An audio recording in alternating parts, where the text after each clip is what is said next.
Sir வணக்கம். இந்த கோயில் வந்து நானும் வாட்ஸ்அப் மூலியமாக பார்த்துட்டு இந்த கோயில் வந்து 300 வருஷம்னு வாட்ஸ்அப் வந்துச்சு. அப்புறம் 1000 வருஷம்னு வந்துச்சு. அப்புறம் நாளிதழ் பார்த்தா நாளிதழ் வந்து 1000 வருஷம்னு போட்டிருந்தாங்க. ஆனால் நானும் நேரடியாக வந்து இந்த விஷயத்தை கேள்விப்பட்டு நேரடியாக வந்து இந்த ஆலயத்தை வந்து பார்த்தேன். இந்த ஆலயத்தை பார்த்த மட்டிலும் நமக்கு தெரிஞ்சு இந்த வயசு, இந்த ஆலயத்தோட வயசு வந்து ஏறத்தாழ வந்து ஒரு 100 வருஷம் இருக்கும். ஏன் அப்படின்னா இந்த 30 வருஷத்துக்கு முந்தைய நானும் இந்த இடத்துக்கு வந்திருக்கேன், இந்த ஆலயத்தை பார்த்துருக்கேன். இந்த வேர்கள் வந்து வளர்ச்சி அடைய இந்த கோயில் வந்து ஒரு பாலடைஞ்ச கோயிலாக ஆயிடுச்சு. இதை வந்து இந்த இடத்துல பிறந்து வளர்ந்தவர் ஒருத்தர் பராமரிப்பில் தான் இந்த கோயிலை வந்து பார்த்துக்கிட்டு அவர் தான் இதை பராமரிச்சிருக்காங்க. ஆகவே இந்த கோயில் வந்து 1000 வருஷம்னு சொல்கிறது வந்து இது வந்து ஏற்றுக்க முடியாத ஒரு விஷயமாக நாங்கள் கருதுகிறோம். அது இல்லாமல் என்னை சேர்ந்தவங்க ரொம்ப பேர் இந்த விஷயத்தை கேள்விப்பட்டு ரொம்ப இடத்துலேருந்து வந்துக்கிட்டு இருக்காங்க. வாங்க, ஆலயத்துக்கு உதவி செய்யுங்க. இந்த ஆலயம் வந்து இன்னும் முடிஞ்ச அளவுக்கு நல்லா புதுப்பிச்சு சிறப்பாக ஆகிறதுக்கு வழி செய்யுங்க. ஆனால் இந்த 1000 வருஷம் அப்படின்னு சொல்லி இந்த ஒரு வதந்தியை வந்து நம்பாமல் தெய்வம் இருக்குன்ற ஒரு பக்தியில் நீங்கள் வந்து இந்த ஆலயத்தை வழிபட்டுட்டு நீங்கள் செல்லலாம். இந்த ஆலயத்துக்கு வர்றதுக்கு வந்து ரொம்ப சின்னங்கான வழி தான். நீங்கள் குருவிலேருந்து ஏறத்தாழ ஒரு 5 இல்லை 6 கிலோமீட்டரில் தான் இருக்குது. அங்கே வந்து நீங்கள் அந்த செயின்போர்ட் தைலாய் தோட்டம்னு இருக்குது. வந்தது தோட்டத்துக்கு பக்கத்தில் ஒரு 10-20 மீட்ரு, தோட்டத்துக்கு பக்கத்தில் வீட்டுக்கும் இந்த கோயிலுக்கும் ஒரு 10-20 மீட்ரு தான் இருக்காங்க.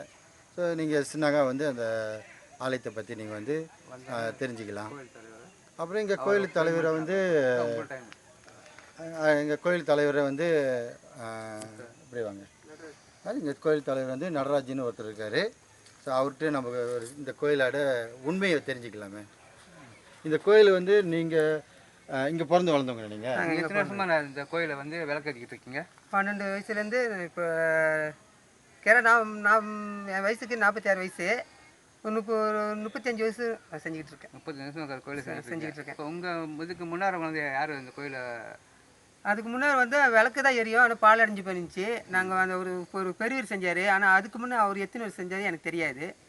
எனக்கு செஞ்சது வந்து இத்தனை வருஷம் நான் செஞ்சேன். இந்த தோட்டத்தில் வளர்ந்தவங்க? இந்த தோட்டத்தில் இருந்து வளர்ந்தவங்க. சரி, அப்போ இதை பற்றி நம்ம இந்த நாளிதழுக்கும் வந்து ஒரு அறிக்கை என்னென்னா, விருப்பத்துக்கு வந்து அவங்க அந்த செய்தியை வந்து வெளியிடாமல் மக்களை குழப்பாமல் உண்மையான விஷயத்தை வந்து அவங்க வந்து அறிஞ்சு வெளியிட்டாங்கன்னா வந்து எல்லா மக்களுக்கு வந்து இது வந்து பயனாக இருக்கும். ஏன்னா உண்மை தெரியாமல் பலர் மக்கள் இந்த 2 நாளில் வந்து ஜொஹூர்லேருந்து சிங்கப்பூர்லேருந்து கூட வந்து இந்த ஆலயத்தை பார்க்குறதுக்கு வந்த வண்ணமாக இருக்காங்க. நாங்களும் இப்போ வந்து பார்த்துக்கிட்டு இருக்கோம். ரொம்ப பேர் கோலம்பூர்லேருந்து பிள்ளைங்கள்லேருந்து வந்து சொல்லிக்கிட்டு இருக்காங்க, நாங்கள் இப்போ தான் வந்து சேர்ந்தோம் அப்படின்னு. ஆகவே மக்கள் நீங்கள் வந்து என்ன செய்யுங்க, குழப்பம் வேணாம். இந்த ஆலயம் வந்து ஒரு சாதாரண ஆலயம், ஆனால் அம்மன் வச்சு வழிபட்டுக்கிட்டு இருக்காங்க.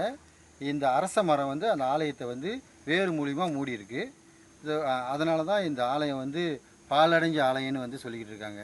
ஆனால் இந்த ஆலயம் வந்து இந்த வேறு மூடுறதுனால தான் வந்து இந்த தோற்றத்தில் இருக்குது. ஆகவே இதை வந்து நீங்கள் கொஞ்சம் புரிஞ்சுக்கலாம். அப்படி உங்களால் நேரம் இருந்தால், அதுக்குன்னு நீங்கள் உங்களோட செலவு பண்ணி வரல, நேரம் இருந்தால் நீங்கள் வந்து இந்த ஆலயத்தை பாருங்கள். நன்றி.